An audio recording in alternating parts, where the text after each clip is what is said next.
Banyak orang bilang sahabat itu tempat pulang. Tempat berbagi cerita tanpa takut dihakimi, tanpa takut disalahpahami. Tetapi, bagaimana jika tempat pulang itu justru yang menusukmu terdalam? Kadang, pengkhianatan paling kejam bukan datang dari musuh, tapi datang dari tangan yang dulu paling sering menggenggammu sambil mengatakan, "Tenang, ada aku di sini."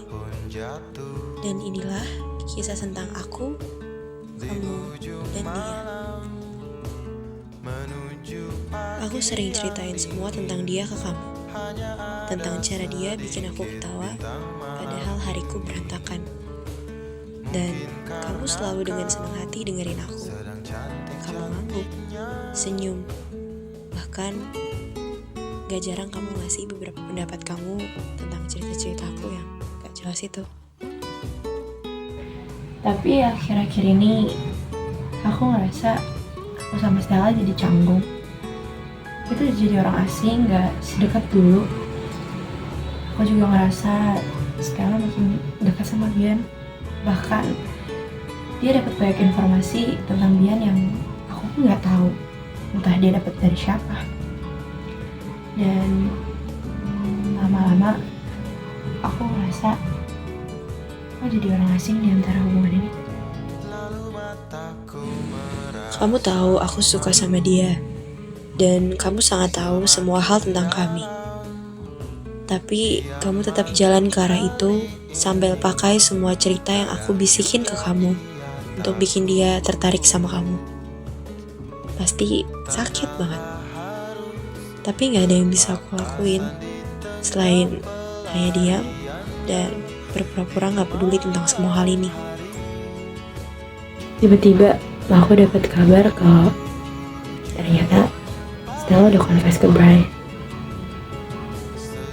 Aku langsung diam dan pura-pura gak peduli, padahal sebenarnya rasanya sakit banget ya.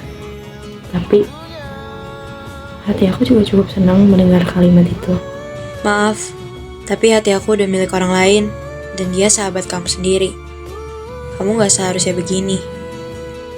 Dari kalimat itu aku tahu ternyata bukan cuma aku yang jatuh, tapi Brian juga.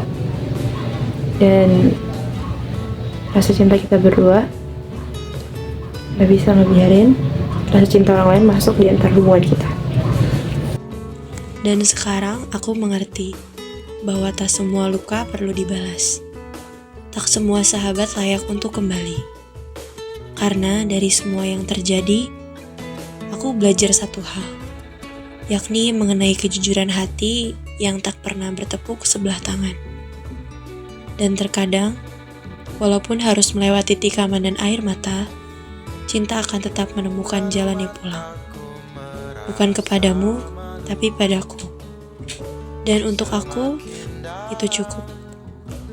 Dia malu kali ini, kadang juga ia takut. Tak kalah harus berpapasan di